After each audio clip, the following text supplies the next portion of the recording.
pressure looks good. Following up. Roger, roll with Planet. Flight outside of speed off. Yikes. You bet. Okay. We don't need any more of these. All right. Good morning, y'all. How's it going wherever you're watching from? Welcome to another NASA Spaceflight live stream. We're going to start off with a technical check. Let me know that you can hear me just fine. Sounds like you should be able to hear me just fine. I just listened to myself. Welcome. As we were saying, we've got another launch this morning. We're going to be doing a live stream coverage of Progress MS-15, a cargo ship launching out of, Russia, Kazakhstan, either way. And we will be doing some commentary this morning so you can gather in. We've got a live stream. We don't have a camera out there ourselves, but we're going to be using the Roscosmos live stream and talking about what's going on. As always with our live streams, we're going to be doing some live Q&A. So if you have questions for us, ask us at NASASpaceflight. I'm joined today by Chris Gebhardt, Assistant Managing Editor for NASA Spaceflight. Let me see if I've got Chris with me real quick. I am here, Das. How's it going, man? You did. There we go. That's better. It's not guest 3, it's guest 1 that needs to be on this scene. How you doing this morning, Chris? Well, I am still tired from last night with the launch of Tianwen-1 on its way to Mars from China, but we don't miss launches here at NSF. So here we are again, waiting for Progress MS-15, which is bringing up a lot of really interesting supplies. Some of which that will be crew supplies, some of which is for the station itself, and some is actually to track down some elevated levels of benzene in the station. So we'll break down the cargo that's going up on this, but this is a pretty cool mission, not the least of which because under the current plan, this Progress will actually dock to the Pirs docking compartment on the Russian side of the station. Right. And in several months at the end of its mission, it won't undock from Pirs, it will undock the Pirs from the station and bring it back down for a destructive re-entry into Earth.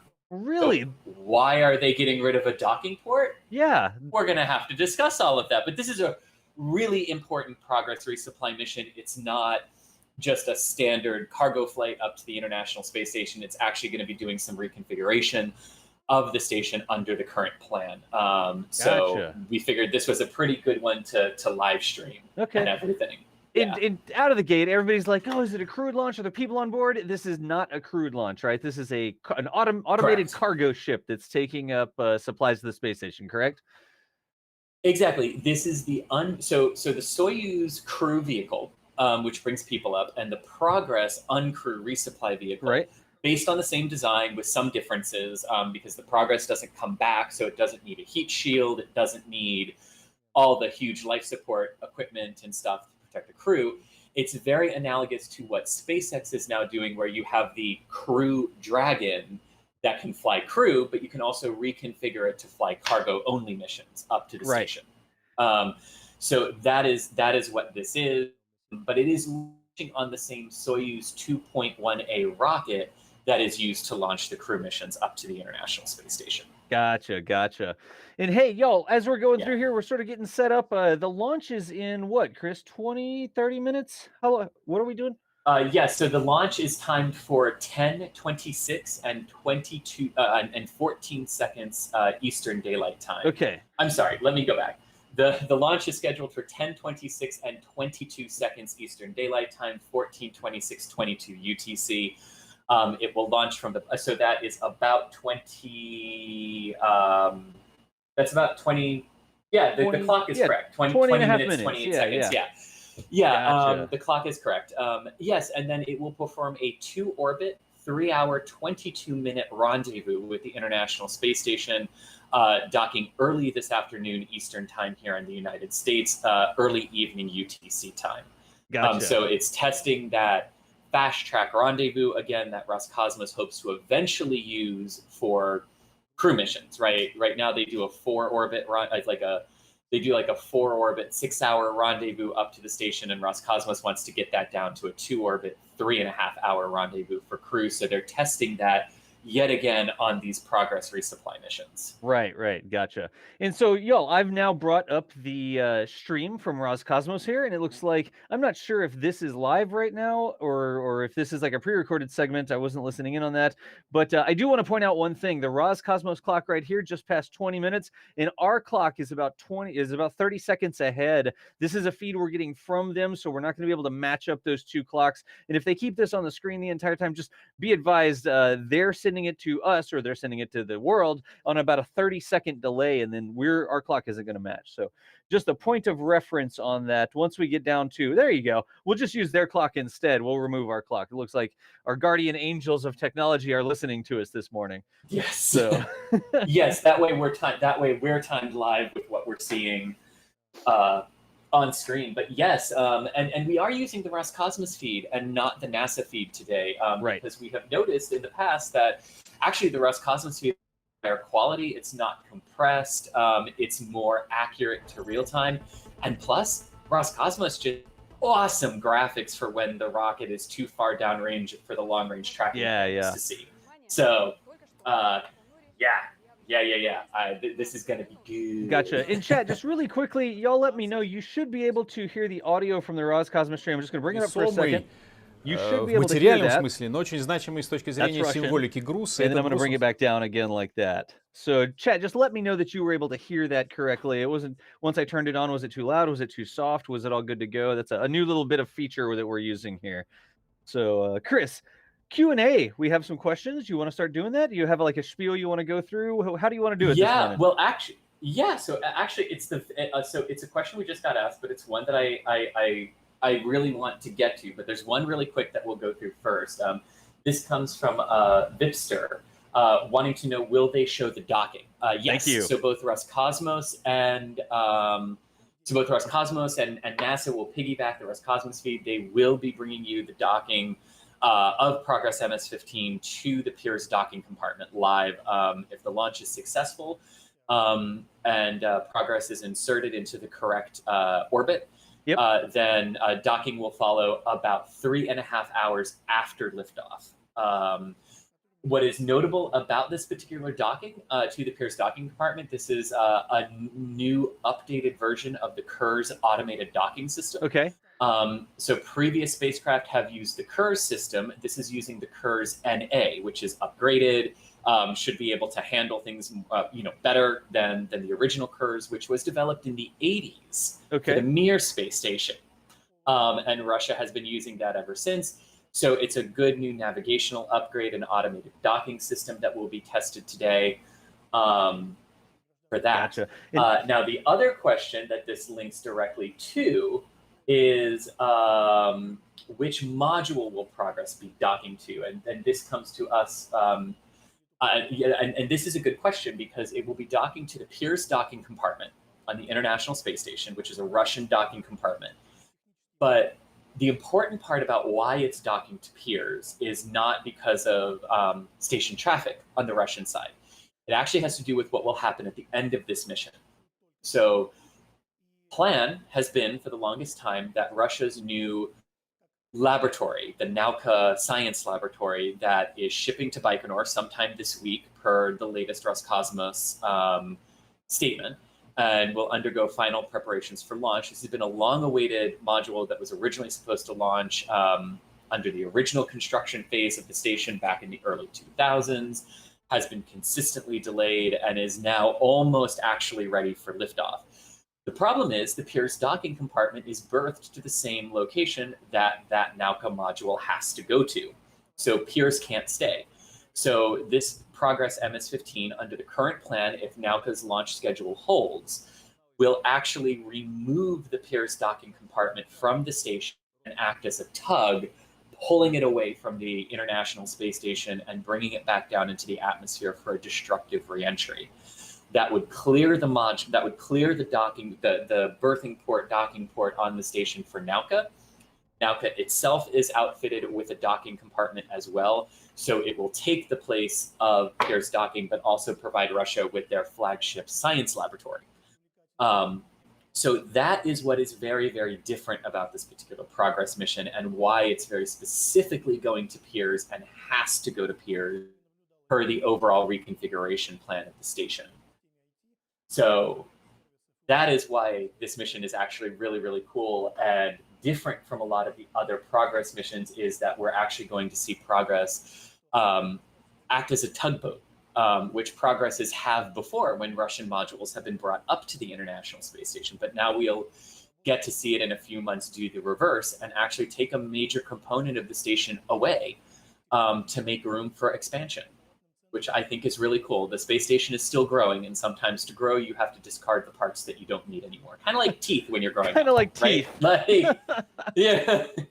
You know, Oh, in that regard. But yeah, you have to sometimes get rid of modules as stations grow. And this is going to be one of those times at the end of the Progress mission that we do on the station. Gotcha.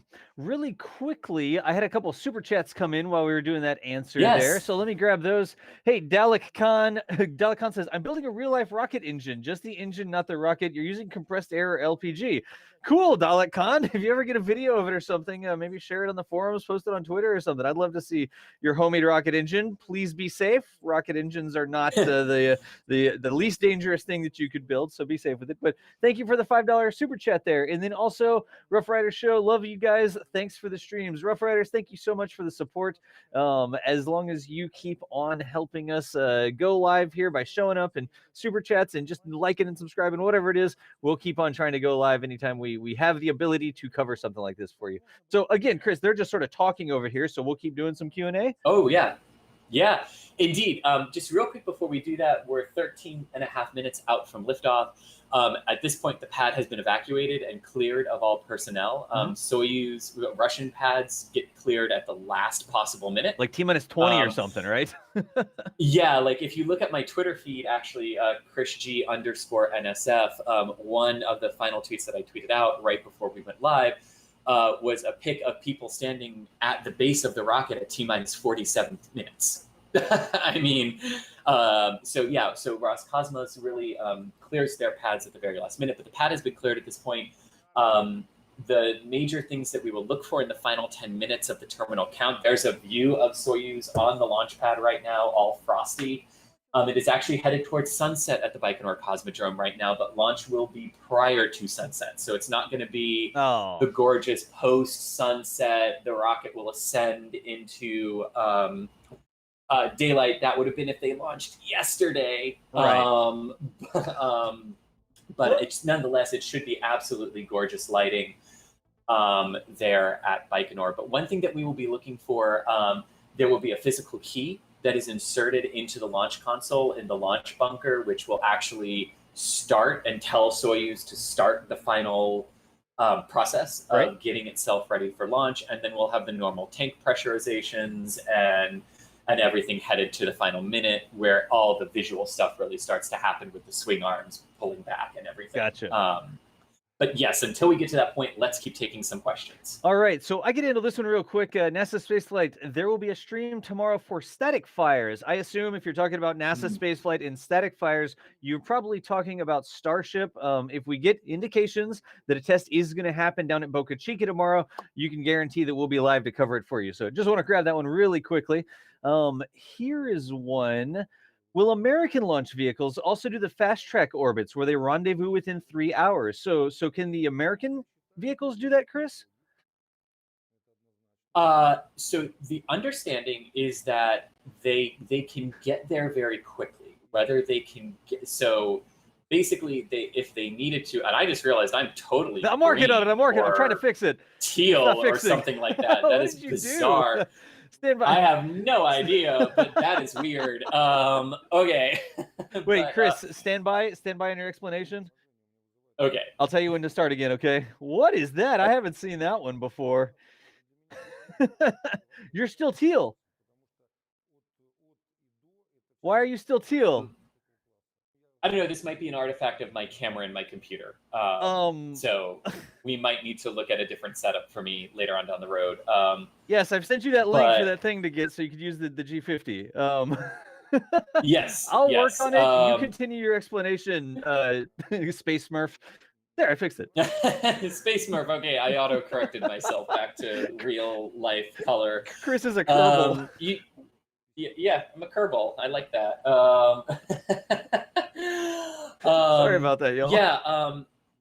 So, Chris, the question yes, was so, fast track orbits, American vehicles. Yeah, so the ability to do these fast track orbits, right, comes down to repositioning where the International Space Station is in its orbital altitude so that you can adjust what part of the Earth it overflies to precision. So a couple of weeks ago, in order to set up the ability for Soyuz today, the Soyuz rocket with Progress MS-15, to do a fast track orbit, they actually had to lower the station's orbit. And so that its ground track would properly align with Baikonur. There is no plan to do that for the US crew missions because the US crew crafts are much bigger than Soyuz, and the nominal design is that they spend about a day phasing and rendezvousing up with the International Space Station. From what we have been told, Dragon and Starliner, if everything aligned and they absolutely needed to do it, could do 6-hour-ish rendezvous with the space station if absolutely needed, but that's not the plan. And that's not what they plan to do during nominal crew missions. Dragon and Star would be about roughly 18 to 23 hours launch to rendezvous and dock. And the function of that is because they're a lot bigger. They're a lot roomier. Soyuz is very, very, very cramped. Like imagine a very small hall closet or a closet under or a cupboard under the stairs in your house. Right. And now cram 3 adults into that small little space and say, yeah, you can stay there for 2 days, no problem. No, like that's Soyuz. That little small closet is Soyuz. Is the Soyuz. So it's imperative to get the crew there very quickly on Soyuz missions because the craft is so small. It's not on the U.S. crew vehicles. Gotcha. So I'm just going to keep on going with questions here and see how many we can get. We're just about 8 minutes away, right? So we're 8 minutes away from launch here. And I have apparently started to fade out like I'm in Back to the Future. Yes, you have. Yes. Marty, we've got to go back. Whatever you do, Das, go back to July 23rd with the Soyuz. Oh, so good. So a question. How about a question? But yes, you are looking at commentators right now who are in Mission Control Moscow. You are seeing the display boards behind them that are projected for all of the control teams. They're in Mission Control Moscow. So right now we're about 7.5 minutes away from liftoff. So some of those, so Soyuz has started its pre-flight program and started its internal conditioning for liftoff at this time. The physical key in the bunker that should be turned is between 6 and 5 minutes prior to liftoff. Gotcha. So here's one, just real quick. How long will it take for the cargo to reach the ISS? I think you said docking happens. Yes. 3. So Das, I completely lost your audio there, so apologies if I am talking over you. No, it's fine. Go ahead. But yeah, about 3.5 hours. 3.5 hours. Launch to docking today. Gotcha. Yes. Yep. And it will take 8 minutes 46 seconds for Soyuz to place Progress MS-15 into a roughly circular 200-kilometer orbit, inclined 51.6 degrees to the equator. For the launch is actually timed. Right. 8 minutes 46 seconds prior to being in plane, which is the dead center. Like you're basically right behind the International Space Station with no need to adjust left or right, basically. And liftoff is timed for 8 minutes 46 seconds prior to that point at the launch site, so that when the Soyuz's engine cuts off after 8 minutes 46 seconds, you're directly in the orbital plane of the International Space Station. That's how they do it. And that's what gives us the instantaneous single-second window of 10:26 and 22 seconds EDT for liftoff today. Gotcha. A couple things real quick. Hey, Daniel, thank you for the new membership there, joining the NASA Spaceflight channel. And OTRAB, another new membership as well. Thank you all so much for the support.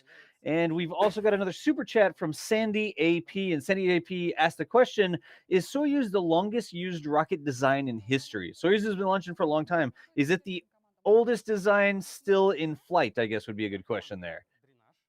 I believe the answer to that is yes, because the Soyuzes are derived from the R-7 rocket family, which launched Sputnik in 1957, launched Yuri Gagarin in 1961, and all of the U.S. vehicles from that era are really not analogous to what the question is, because I know some people will say, oh, but the Deltas and the Atlases are still flying. Right. Yes, they are, but they really don't share commonality like Soyuz 7 design. The current Atlas 5, the current Delta 4 are not the Delta and Atlas rockets of the 60s. Right. So yes, the Soyuz, if you trace it back in its lineage, is indeed what you say, the longest serving rocket design in the world. Gotcha. And to me, that's a testament to Russia. They found a design that worked. Why change it? Yep. I mean, yeah, no, the Soyuzes have launched, I mean, collectively, the Soyuzes have launched well over 1,000 times. The Soyuz U variant launched over 786 launches of the Soyuz U variant across its career, 49 of those in the same year. Right. They literally launched a Soyuz U once a week, 1 year. It was amazing. I think Russia still holds the record for orbital launches from the same launch pad. I was going through Jonathan McDowell's, and wasn't orbital launches from the same launch pad or same launch site. They did something in under 48 hours in the 80s. And you know Jonathan McDowell's big text file that has all the launch pads and what launched and stuff like that? Yes. I think there's 4 or 5 different launches that happened in under 2 days, if I'm not mistaken. I need to look that up and refresh my information on that. But they launched it a lot. Let's just leave it at that. Yeah. I mean, very, very, very much so. So 3 minutes, so 3.5 minutes to go now. At this point, some of the tanks are beginning to pressurize for flight. Soyuz, like the Falcon 9 here in the United States, uses RP1 kerosene, rocket-grade kerosene, and liquid oxygen as its fuel. It doesn't use densified liquid oxygen like the Falcon 9 does. It uses regular liquid oxygen like Atlas 5 does here for comparison to US rockets. But yes, so Soyuz MS-15 itself is inside the payload fairing up at the top of the rocket. Unlike the payload fairings that are used for crew missions, this does not have abort capability. So if there is a launch mishap, it's cargo. We don't need to pull it away to save it. So it would be lost in the event of a launch failure.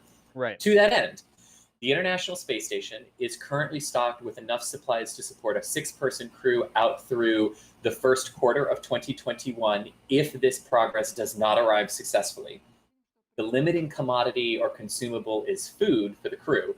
Every other commodity is actually good out till the middle of 2021 without this Soyuz. Gotcha. And with this Soyuz, all commodities will be good out through the first half of 2021 and beyond, because the other things that it's bringing up as well. So if it doesn't work, we always hope it will. But if something goes wrong, there's no need to panic. The crew is not in any danger on the space station. They are absolutely good until April of 2021, if no other resupply mission got there. And we are 2 minutes and counting. So do we have a quick question, Das, that we can take I think the question, and then we'll wait. The question is whether or not we have a question that we can answer in less than 1 minute and 45 seconds. Let's see. Oh, here we go. We can do this one real quick. Does the cargo progress come back? Does it return with the supply? Sort of like the Dragon is recoverable. Cargo progress does not, or progress, so you don't have to call it cargo progress. It does not return, right? Correct. It doesn't survive atmospheric reentry. It does do a deorbit burn and plunge itself back into the atmosphere, but there's no separation system between the 3 components, the orbital module, the descent module, and the service module. There are no separation things there. It just burns up in the atmosphere. So it's a trash disposal vehicle at the end of its life, very much like Cygnus is on the US side of the station. Right. And I think Andy Law actually mentioned that in chat, that it doesn't actually separate, because the Soyuz with the crew separates into the 3 modules. The crew compartment with the heat shield and the parachutes comes down and safely returns the crew. Progress does not do that. It just stays in one sort of 3-component spacecraft, burns up in the atmosphere with whatever cargo or garbage they put in it, or on the outside of it. Like Piers this time, they're deorbiting Piers, and Piers will be burned up in the atmosphere, correct? Exactly. All right. So we're down to 30 here seconds we go. here. I think we might have lagged out on Chris there. Let's bring the audio up real Кольцевые quick. контакты, соответственно, приходит сигнал, и происходит доклад о том, что... Yeah, I might have completely lost Chris. 20 seconds still. I'm going to see if I can fix Chris in the meantime. Вот не удержусь. We need to get him on not Wi-Fi. Зрелище это прежде всего. Вот кто смотрит, я всем нам сегодня искренне завидую. 4.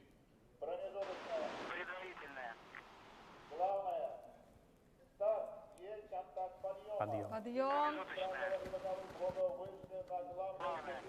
I see a lot of ignition there. It looks like progress is lifting off.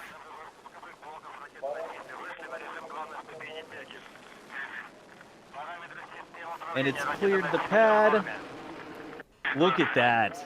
I'm just going to go ahead and roll with it, y'all. Progress with the Soyuz there. The Soyuz. Geez, sorry, I'm trying to fix Chris's stuff as well.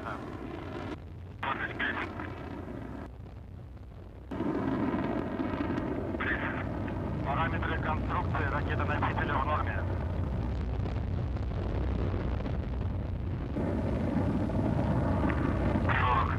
Стабилизация изделия устойчивая.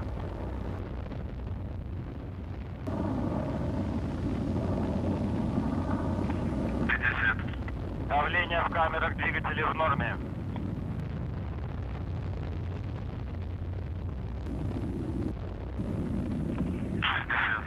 Тангаж, рысканье, вращение в норме.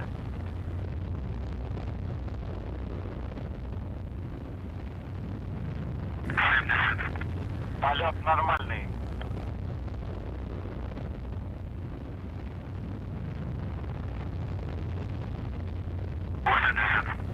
Параметры системы управления ракетоносителя в норме.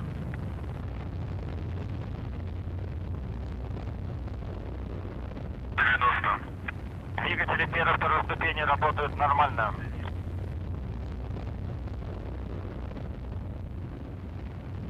Что? Параметры конструкции ракеты. Yeah, Chris, I got you on Discord now.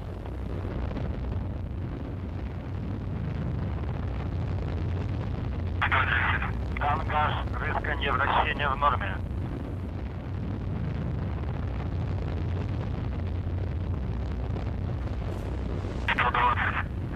Есть подключение двигателей боковых блоков, есть отделение боковых блоков. Of the boosters there, You're good to right go, Chris. Go on ahead. schedule.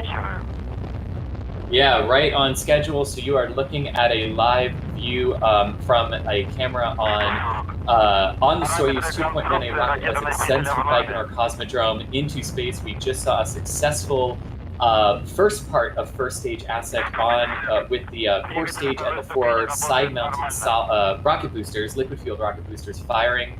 The core block A stage now firing on its own.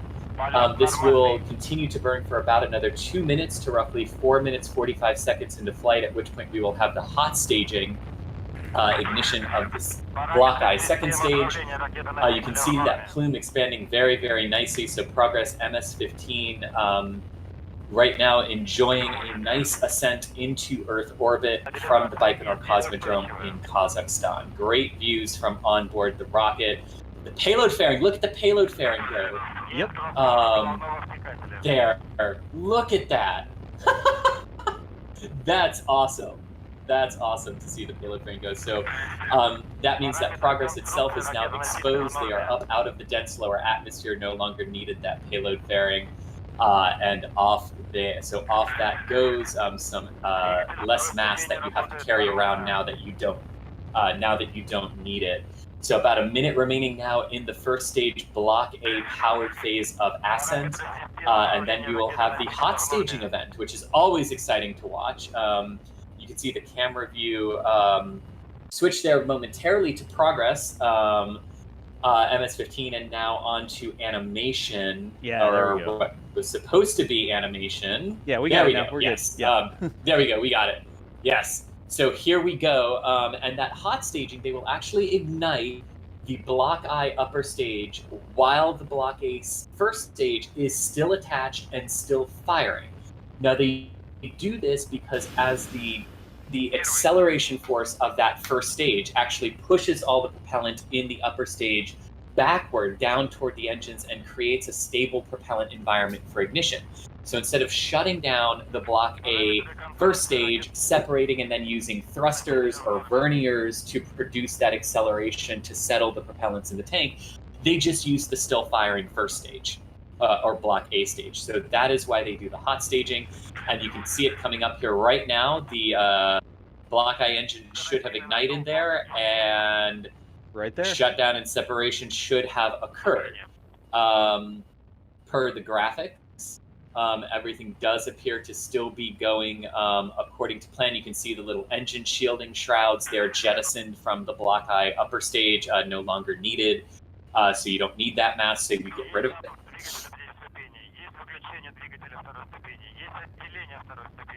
So at this point, the ride has gotten incredibly smoother onto the Block I upper stage. This will burn for up until T plus 8 minutes 46 seconds, at which point the stage will shut down and Soyuz should be in a roughly 200 kilometer circular orbit of Earth at an orbital inclination of 51.6 degrees, matching that of the International Space Stations. For orbit insertion, though, Progress will be initially delivered about 200 kilometers lower than the International Space Station's orbit, and will spend the next 3 hours chasing down the orbital complex and raising that orbit up to match that of the station in preparation for docking.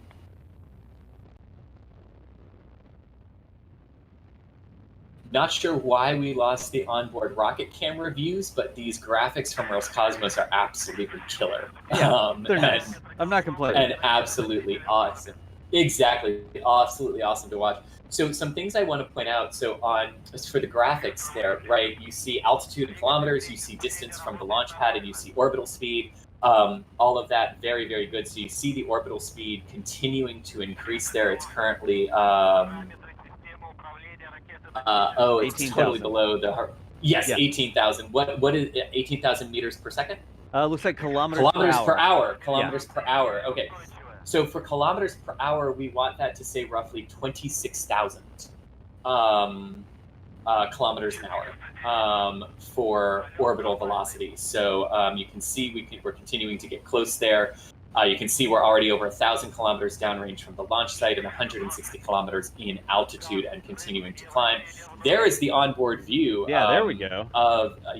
So what you are looking at there in the foreground is the solar panel that's still one of the two solar panels that are still retracted against the vehicle. And then the sort of half circle there is the base of the service module for Right. Soyuz, and directly behind that is the Block I second stage. So at stage shutdown and separation, you will see that stage kind of kick backwards and out from Soyuz as the two vehicles separate here.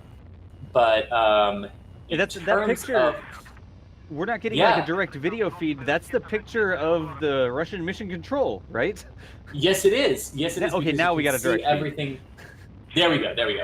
Because yes, you can see the meters per second and kilometers and everything on the other side, but there it is. You can see the plume expanding nicely there. So at this point, we should actually be getting close to engine shutdown and separate and stage stage shutdown, orbit insertion. And then the thing we're going to look for very quickly after stage separation is deployment of the solar arrays. So yes, you can see about 40 seconds of powered flight remaining. Yep. We're looking for roughly 8 minutes 46 seconds for cutoff. Now that can vary by a couple of seconds or two because you're not trying to hit a timing, you're trying to hit a velocity target. And sometimes you reach those velocity targets if the engines are more efficient a couple seconds earlier or a couple seconds later, but that's what we are standing by now. You can see our orbital speed basically at orbital velocity at this point. There's the SEP. So standing by now for stage, there we go. So stage shutdown and stage separation, there it goes. Cool. Right on time, and we're gonna wait for those solar arrays to pop out. Because they just Communication antenna should be out. And here they go. Oh. All right, so antennas and solar arrays should be deployed. This is very critical. What they are going to do now in the next minute is verify that Progress is put into the proper orbit, is on the correct course, and a lot of that is happening via communication with the Baikonur Cosmodrome in eastern Russia. And this is very, very important to verify all of these parameters right now, because that's what tells them if they're in a good orbit to do the fast track rendezvous with the station. Right. Looks like we lost the feed there. Yeah, which is not necessarily go. surprising as they pass down range from some stations. Ведущий инженер научно-исследовательского института стартовых комплексов стартовых. Я переволновался так. Yeah, I can't translate, so I'm going to lower that audio down. Well, I can't translate either, but they're all smiling, and they wouldn't be smiling if they wouldn't be smiling if things were not good. So you can see that probably what that means is that they're getting confirmation of good orbit insertion, that they are in the expected orbit and on their way, and communicating properly with the craft. Because the other thing that they have to confirm is that it's power positive, that the solar arrays are working after liftoff, and that they are able to communicate with the craft properly. Right. And again, that's all happening via communication through the tracking stations at the Vostochny Cosmodrome in eastern Russia right now. So you can see they have ended their coverage, or they are ending their coverage right now, which is a good indication that we had a good orbit insertion with all the smiles and everything like that. Everything seemed to be going right as expected with all of the major events. So that would be a good orbit insertion. Progress MS-15 is on its way to the International Space Station for a docking 3.5 hours from now. And that's what it says on the screen right now. Yes. Something to that effect. Go ahead. But Das, I think we still had some questions, did we not, to get through? Yes, we do. Because I'd like to get through all of the questions that people did ask. So if you're still watching our stream and we didn't get to your questions, hang out with us for a few minutes. We'll get to them. We'll answer them before we end our live coverage of the successful launch today of Progress MS-15. So Das, fire away. What are some questions that we've got in chat? Chris, why didn't they just use the SpaceX Falcon 9? Because it's a Russian rocket, not a U.S. rocket. I had to toss that one in there, but there was a question asking, why didn't they just use that? It comes back to the same, it's good to have options. If we want to resupply the space station, we don't just want one rocket that's capable of doing it, because if something goes wrong and we have to shut that rocket down for a year or something like to that effect, we want to have other options to resupply. That's why we have Japan. That's why we have Russia. That's why we have multiple providers in the United States working on it. It's good to have options, right? Yeah, and I think the way that I would rephrase that question is, I don't think anyone would go, well, why doesn't SpaceX just put their Crew Dragon on a Soyuz? Right. No one would really ask that question. So it's not. So if you wouldn't ask it in reverse, or you wouldn't consider it in reverse, there's your answer for why they don't do it. But also, this is a Russian vehicle. So why would Russia have a rocket that can do it? So it would make absolutely no sense for Russia to then go and pay another company to launch a rocket to launch a vehicle on one of their rockets when they have the vehicle to do it. Right. So, but yes, and it does come down to redundancy as well, which is good. But yeah, it's a Russian mission. It's a Russian vehicle. Mission. Why would they not use a Russian rocket? Yeah, exactly. All right. So let's see here. Here's another one. How do they raise and lower the space station? And there's a couple of questions along this line. How do they raise and lower the space station? So the answer is actually hidden in the payload fairing of your graphic the graphic that we have on screen right now, Das. They use the Progresses and they use the Soyuzes to fire engines to either increase or decrease the station's velocity. You increase the station's velocity, you increase the orbital altitude. So the faster you go in Earth orbit, the higher you go in Earth orbit. Right. The slower you go in Earth orbit, the lower your orbital altitude is. More or less. I mean, there's a little bit more complication to that, but that's the general principle. Is if you want to higher orbit, you go faster. If you want a lower orbit, you go slower. Right. And that's what they did in this particular case to align the station for Soyuz MS-15, is they actually reduced the station's velocity by, I believe it was 100 meters per second, which is not enough to deorbit it, but it was enough to change its orbit by a few kilometers, lower it down by a few kilometers. That changes where your ground track goes over every single day. Right. And when you keep doing that over successive days, it ends up with an alignment of the station's orbit today, right where we needed it to be for Soyuz to take off and deliver Progress into orbit for a fast track rendezvous. So So that goes into another question. Why did they Yeah. have to? Somebody was asking, why did they have to change the orbit of the space station for the Mhm. fast track rendezvous? So if I heard what you just said Yeah. correctly, they did change the orbit of the space station. That seems like an awful lot of energy expended to get the fast track rendezvous done. Why do they need to do that? So at the end of the day, while it does seem like a lot of energy, it's not. Changing the station's overall orbital velocity by about 100 meters per second is not a huge velocity change Okay. to the vehicle. I can go back in the record to see exactly. Now, the Soyuz's engine is not that powerful, so it was a longer burn, which would make it seem like a lot of energy was expended. But one of the things these cargo vehicles, especially the Progresses, are designed to do are to do these orbit raising or lowering maneuvers to align the station. So it's kind of built into the overall station program for vehicles that are able to do this. And on the U.S. side, Northrop Grumman's Cygnus spacecraft is the U.S. side, and the U.S. side includes Canada, Japan, and the European Space Agency. But it's the Cygnus vehicle on the U.S. side of the station that can do those orbit raising and lowering maneuvers as well. Right. Okay, gotcha. And I'm just gonna keep on feeding you questions. Sound good? Yeah, keep going. Yeah, keep going. So this is one that I saw at the beginning of the launch. Whenever the launch got down to T-0, or however you say that in Russian, the engines already looked like they were on. There was already a lot of Yes. there's a lot of fire down there, a lot of smoke coming out. So the question is, why do some rockets like Soyuz have a long engine ignition time on the pad compared to other ones like Falcon 9? You see the engines flare and then the rocket starts to go. Soyuz, it looked like 5, 6, 7 seconds where the engines seemed to be on before they released it from the pad. What's going on there with those differences? Oh, Das, I'm about to blow your mind. It's a lot longer than that. The Soyuz engine ignition sequence begins at T-minus 20 seconds. Well, there you go. And so the Soyuz, so it all comes down to the design of the rocket engine, basically, right, and how much time you need that engine to spool up to a good to a flight thrust level, and then go through all of your engine checks. Now, the trick with the Soyuz is that it's not just the RD-107 engine on the base or the RD-180. The RD-107s are on the boosters. The RD-108 are on the core stage, the first stage.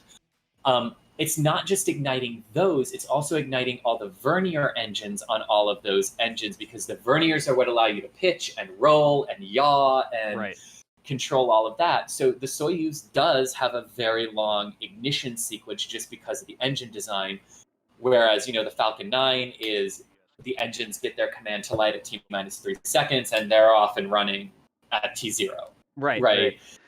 It's just simply a matter of how long it takes the engine to spool up. Because if you look at the U.S. rocket fleet, right, Falcon 9 and Atlas V ignite their main engines at roughly the same time, right around the 3-second mark before liftoff. But the Delta IV Heavy ignites its engines 8 seconds before liftoff. Right. Right. So it just depends on the rocket, depends on the engine. And Soyuz has a lot of engines on it, like you said.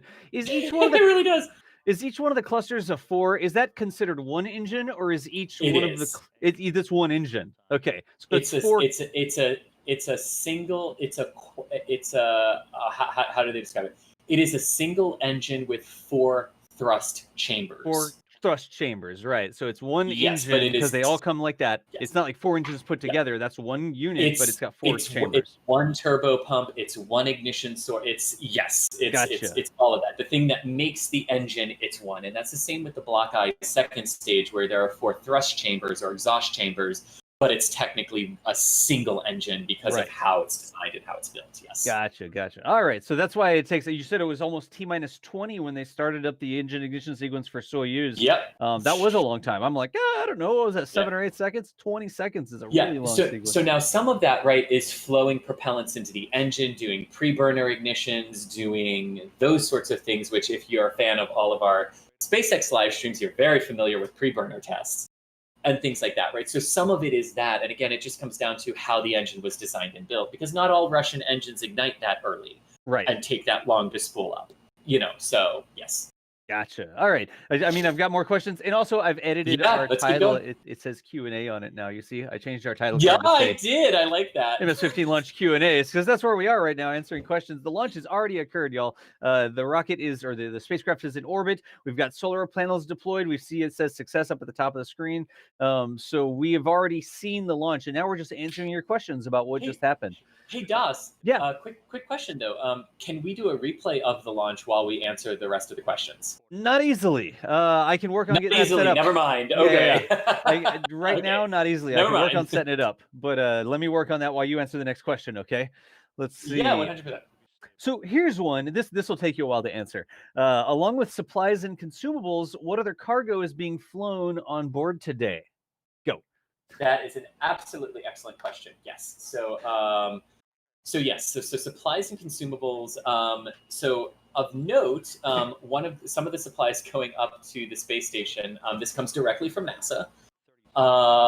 Let me pull it because it's the demo 2 timeline. Okay. So specifically, the NASA items on this particular mission were crew supplies, which included shoes for 1 crew member. Shoes? As well as food, hygiene, medicine, things like little care packages from families, and things like that. But yes, one of the U.S. crew members on the station needed shoes. So shoes are on board progress for that particular person. Also on board today were some really important equipment. There was more equipment launched today for real-time air quality monitoring because the station has been experiencing higher levels of benzene in the atmosphere. Now, they're not. Now, the levels are not anything to be overly concerned about. They're not a health or safety hazard to the crew, but they are wanting to try to where this is coming from and what's causing it. So there's additional air equipment that went up on progress to help with that particular investigation, as well as additional air filtering supplies for the stopgap measure that they place, which was to basically increase station air filter benzene levels. They weren't an overall concern at the levels they were at. So that was on this particular mission. In addition, there were also a lot of food is on board progress. About 3 months worth of food for the crew is on board. Solid waste containers for the toilets on board the station are on board this particular progress.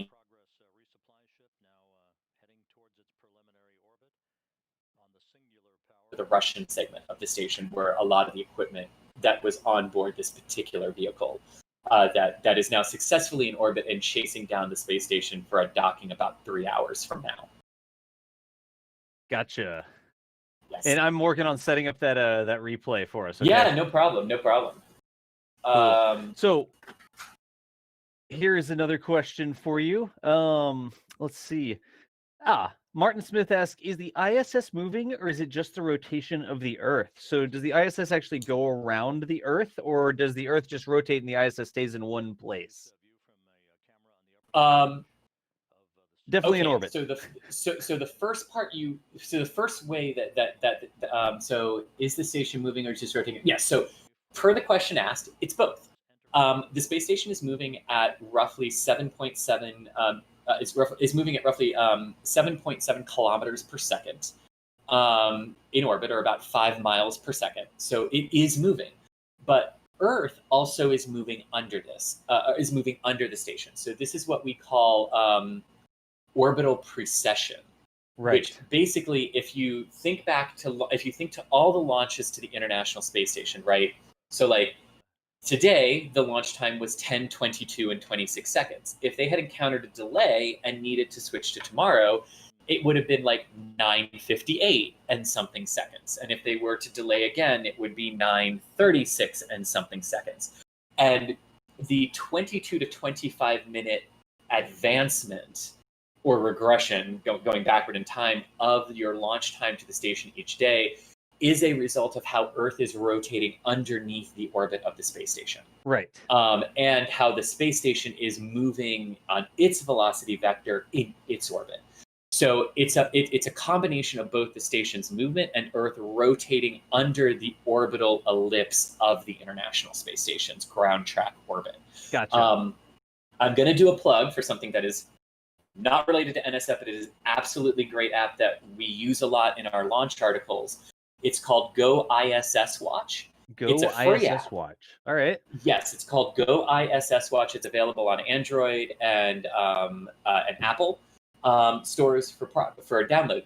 This will not only give you the location of the International Space Station and a 3-orbit projection of the precise ground that it will go over, it will also give you when the orbital plane of the station intercepts your specific location. So if you're ever trying, like, months in advance, like let's say like in better non-COVID times, you're like, I'm going to come in October to see the CRS-21 launch of SpaceX to the International Space Station.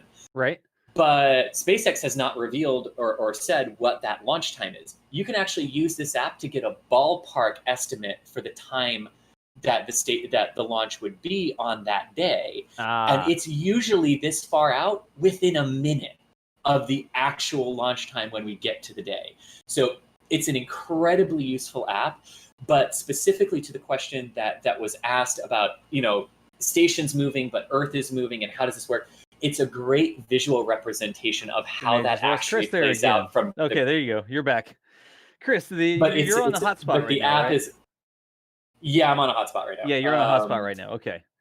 Because the internet completely died at my house. That's go ahead. Yes, go ahead. I have to go yell at AT&T at the end of this. I think we just lost them again there. To them so that we don't have internet hiccups at my house. Right. That's what we should do in the future. Kind of, maybe. I don't know. But anyway, the point I was making before I hiccup there is that this particular app, Go ISS Watch, is a great visual reference for how the station's orbital velocity and Earth's rotation under that affect the ground track of the station.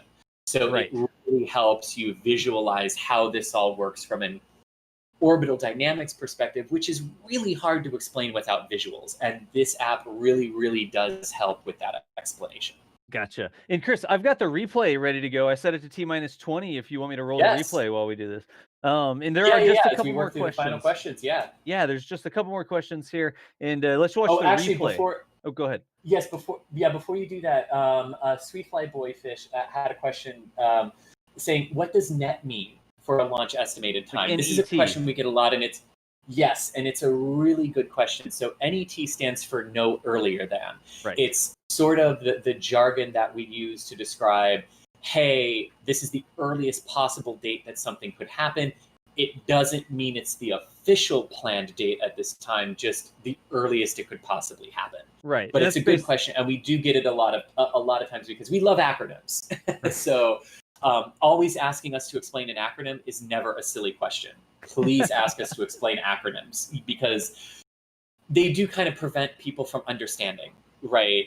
And feeling connected sometimes to spaceflight. It can feel very off-putting if you don't understand all of the acronyms. So please always ask us what acronyms mean. We're happy to answer that. Yeah, absolutely. Yeah. So the replay of the launch, I've got it set up to T-20 seconds here. I'm going to roll that real quick. There we go. And this is like, they're still looking at the host at T-minus like 17, 16, 15. Are we switching cameras? 13, 12. Come on, go over to the camera. So there's T-minus 10. And you see all the smoke. That almost looks like they're flowing stuff. And then you get the ignition. But again, it sits there and it's ignited for seconds, a long time actually, before the rocket's actually released from the launch pad. There you go, released from the launch pad.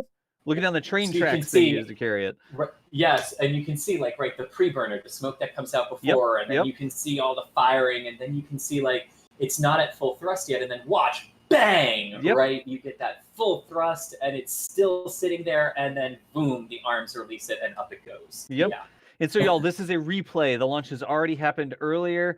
This is a replay of the successful Progress cargo mission going up to the ISS. I mean, successful getting the spacecraft in orbit. It's still a few hours before Progress will dock with the ISS. So mission success on getting the Progress into orbit, power positive payloads up there. We got the solar arrays deployed, all those sorts of things. But still a couple hours before it successfully docks with the station. Right, Chris?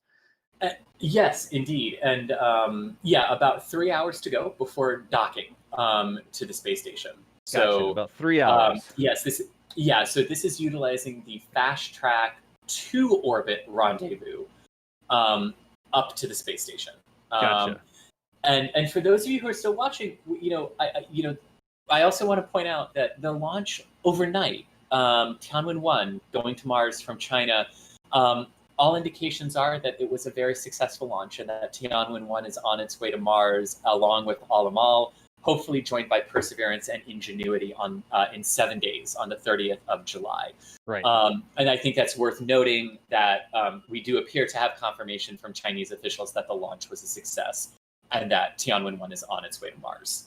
Gotcha. So we just have like one or two more questions here. We'll bang out a couple more questions. I'm going to replay it one more time. I like it. I can put the rocket back on the pad.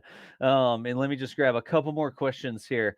Are there any new versions of Soyuz in the work, or are they making something completely new? So is there going to be another non-Soyuz Russian rocket appearing in the future? Yes and no. So the Soyuzes have actually just undergone a major 21st century upgrade. Right. And that's where actual Soyuz 2 comes from. Because they took, they wanted an upgrade for the new millennium, for the new year, and they came up with Soyuz 2 as the designation. These were designed in the last decade, in the 2000s, is when the specific variants came online. So we're actually looking at the new version of Soyuz, the upgraded version of Soyuz for the 21st century, as Roscosmos put it. But the Soyuz is not the end-all, be-all of the Russian rocket fleet. There's also the Proton, the Zenit, the Rocket rockets as well. And then to your question about will there be a new one, and the answer is kind of a weird yes or no. The Angara rocket is still under development. It has flown once many years ago, and has not flown again since then. But Angara is the rocket that's currently being redesigned, redeveloped to launch the next generation of crew vehicles for Russia when they decide to go away from the Soyuz crew vehicle, not the Soyuz rocket. There's the Soyuz rocket, and then there's the Soyuz crew vehicle. So they're going to go away from the Soyuz crew vehicle to this new capsule design that looks very similar to like American and Indian capsules of the past and present again. And then that will launch on an Angara rocket. Okay, good deal. So they've been making incremental upgrades, I guess, to Soyuz. So it's not like the same Soyuz has been flying for all the time. It's the same basic design, but avionics upgrades, efficiency upgrades, like they've been upgrading it, systems of it. Oh yes. Right. Yes, and this is what's really important to remember at the Soyuz. The basic outer design does not change because, as we said earlier, Russia has found a design that works. They're not changing. Physics hasn't changed. A lot to it.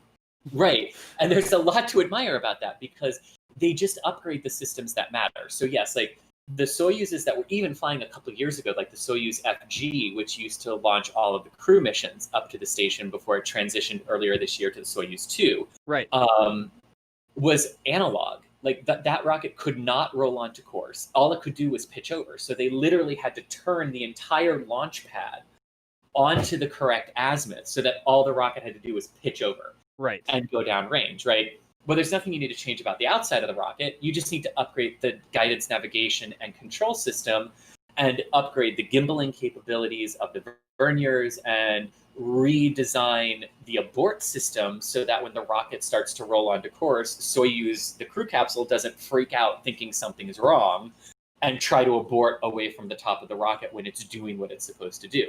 So it's those kind of upgrades and efficiency upgrades.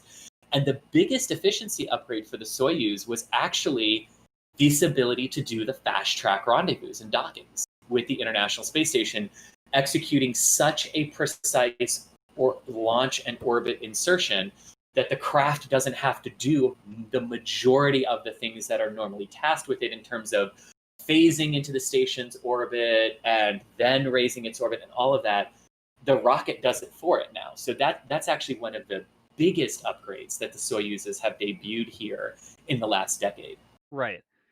Gotcha. So one last question. I think we have time for one last question. Hey, there was a super chat. Forestville Appa, thank you for the super chat there. We appreciate the support, the $3. Thank you very much. And then the last question here. And Chris, tell me if this has ever even happened. I don't know off the top of my head if this has ever happened. What happens if a rocket launches a few seconds early? What happens to its orbit? Is it correctable? Have we ever heard of a situation where something was wrong with the rocket and it was like, oops, we launched it 5 seconds earlier than we meant to? Or is that that's just not a thing that happens? Okay, not accidentally. No. Okay.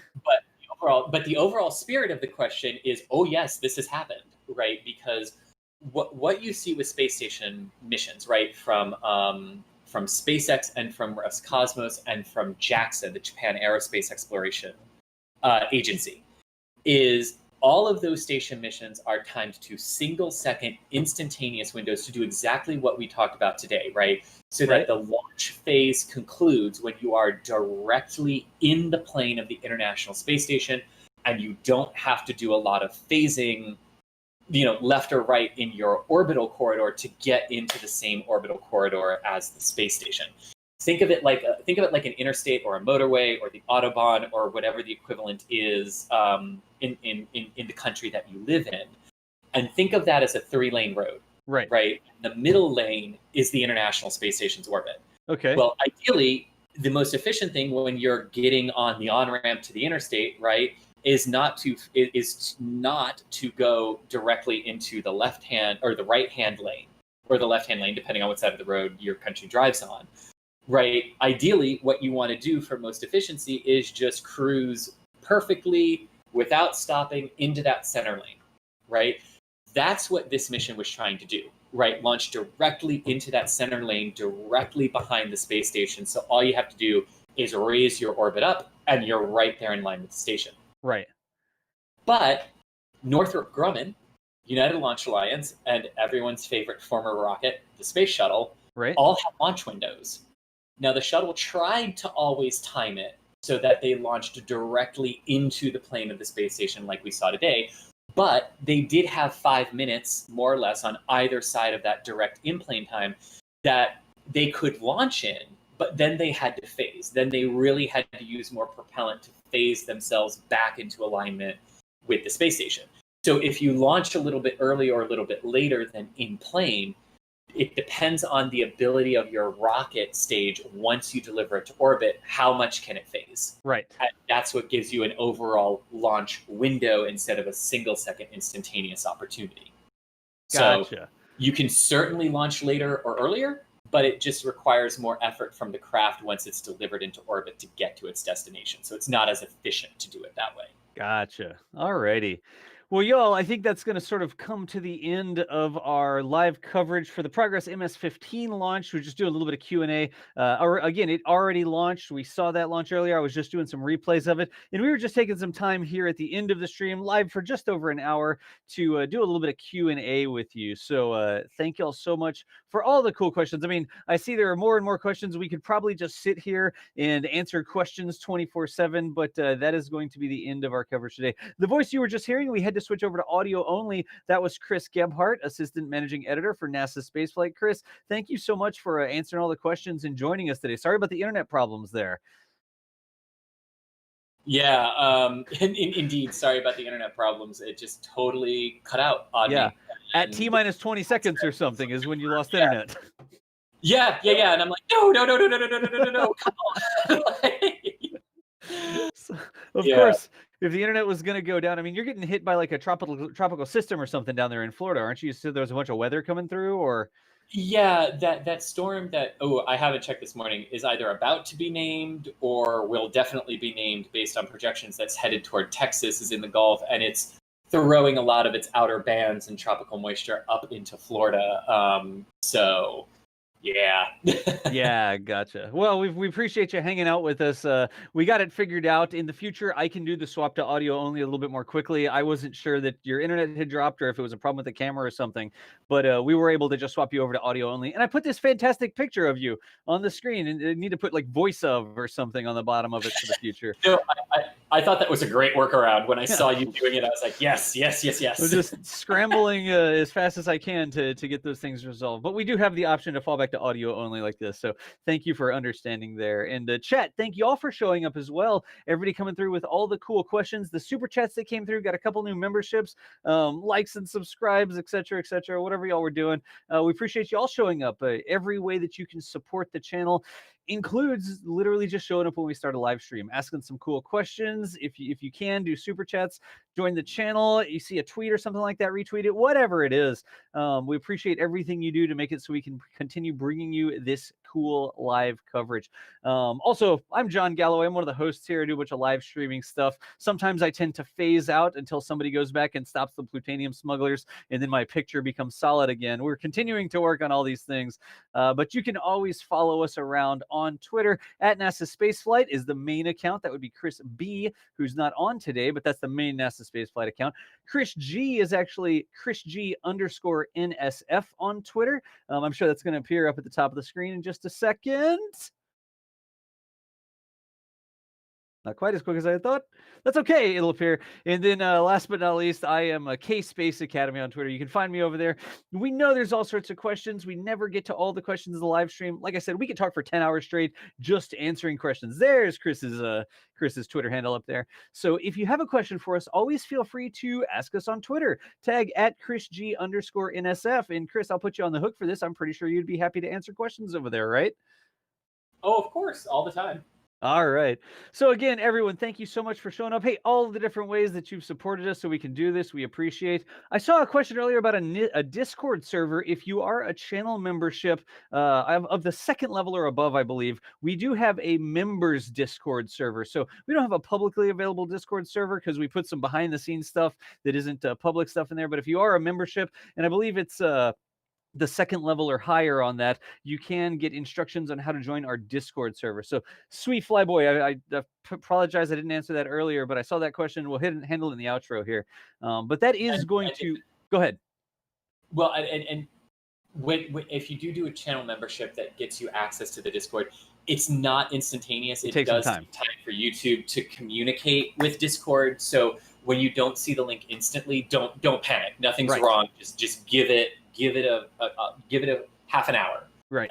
And then it should be there. It's like an automated process that runs. Like the Discord server talks to YouTube every hour or every 90 minutes or something like that, and it syncs the new member list, and then it should appear. If you wait for like a day, maybe ping us and let us know. It shouldn't take a day to happen, but it's not an instantaneous process. It shouldn't take a day, no. Yeah. But anyways, you can join us over there. We do some behind the scenes stuff, a lot of chat, which I don't know how many channels there are over there, but that's an answer on the Discord server. But like I was saying, that is going to end our coverage for Progress MS-15 here today. Thank you all for all the questions. Look for us tomorrow. I've got more work to do. I've got to hop off the stream here so I can go over and talk with our correspondent in Boca Chica, Texas, Mary Boca Chica gal. We are working on getting that live stream happening tomorrow, because if all goes to plan, we should have, I believe, a static fire, hopefully, tomorrow. We know we've got that tropical depression storm. I haven't checked today if it's been upgraded or anything like that. Weather coming in, so how that's going to affect the testing schedule at Boca Chica, I'm not sure, but we are going to, if they do a test, be live here on the NASA Spaceflight channel, covering that for y'all. So one more time, thank you very much for joining our stream today, and we will see you hopefully tomorrow with testing from Boca Chica, Texas. We're out for now. Later, nerds.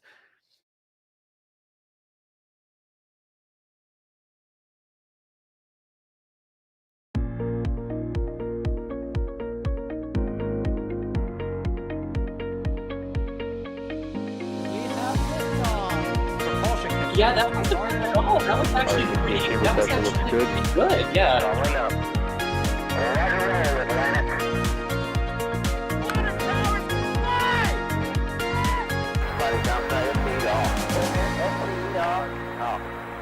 Yikes. You bet. We don't need any more of these.